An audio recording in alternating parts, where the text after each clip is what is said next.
What are the top 3 nefarious ingredients that consumers should be looking for on labels that are probably indications of stay away from this product? Mag stearate's used as a flow agent. It keeps the powder from sticking to the machines. If the powder, whatever that ingredient is, goes through too fast, it'll stick to the machine and burn, and then it's ruined. So they use that as the anti-sticky stuff. But it can cause neuromuscular issues in great quantities. It also, in a lot of cases, is made from pig. Someone with alpha-gal can't have mag stearate. But is that even going to be listed on the label if they're using it on the machines? Well, they use it in the powder as it's going through the machine. It lubricates the machine. Okay, so it is an ingredient. It is. I have seen companies starting to use palm oil, and they're starting to differentiate themselves in that way. And they say mag stearate from palm. But the palm oil must have a carrier, right? Right. I mean, They probably use alcohol in that case to help with that one. But does it fully dry without a carrier? Because even I think coconut water, they usually has a carrier as well, doesn't it, when they dry it? It depends on who's doing it. There are places that are doing it right, but they're so small and they're so expensive. They get overlooked. They're for the boutique brands. They're for the people who do put value on that. So the next one up, I'm going to say, is sodium benzoate. That can magnify hyperactivity and ADHD in kids. It's a filler, a preservative. It can also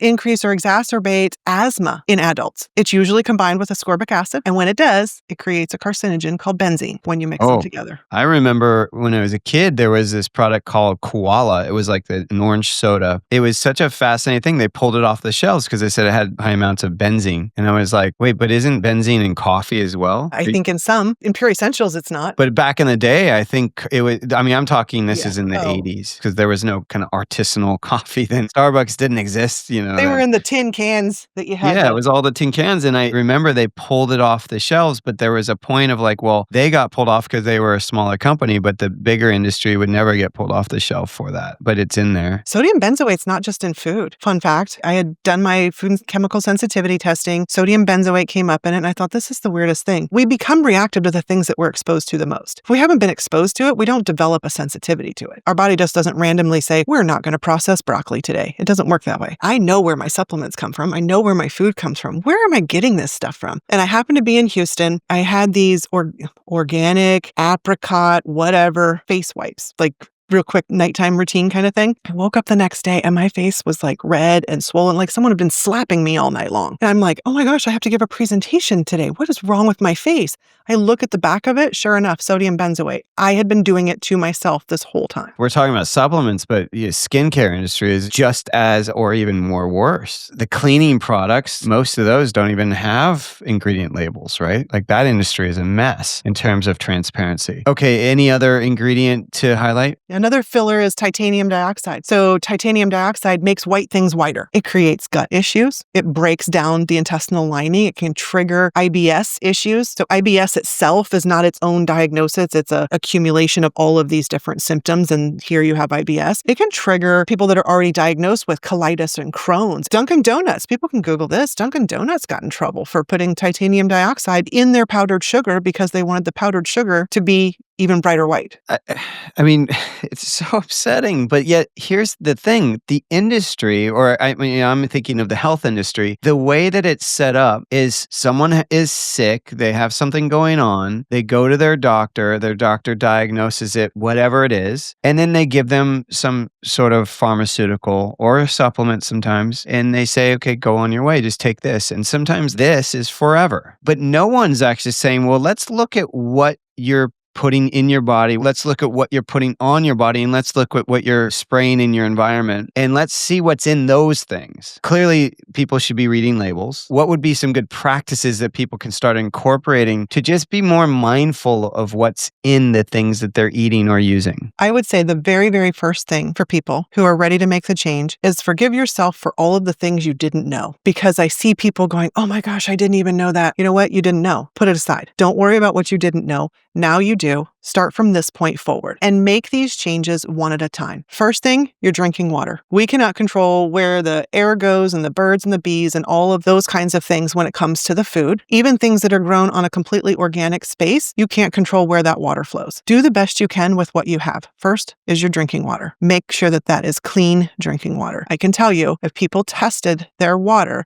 they will find things in there that aren't supposed to be there. More than just fluoride, clearly, yeah. We found amoxicillin. Oh my God. gosh, right? COVID was found in the water treatment plants long before, and I don't know if I'm even allowed to say COVID, but it was a thing and it did happen. It was found in water treatment plants and people can back test that too. And it was found before they made a big giant deal and started putting protocols in place. And that's not conspiracy stuff. Get a water filtration system. If what you can do in your house, in your budget right now is one of the on-the-counter ones that has the expert filter, I don't even know what they're called at this point, and you see it has chemicals listed on it that it says it does this, start there. Work your way up to a whole house filtration system, because it's not just the water you drink, it's the water you bathe in, it's the water you brush your teeth in, it's all of it. Next up, look at the dirty dozen. If your budget is such that you're starting at this place and you're going to work, good, better, best, start here. Look at those foods, purchase those foods, and spend the extra on these that we know are really, really highly pesticide exposed. And can you just share for anyone that doesn't know about the working group, like what the Dirty Dozen is? Yeah, you can go to EWG and you can look and see what all of the chemical exposures are, what the toxicity of the thing is, all the way down to shampoo and body wash. You can go there and get a rating for everything that you're doing. They're your buddy. They're your friends. They're the ones doing this work for you so you don't have to. Another organization that you can look to is Made Safe. Made Safe is certifying products that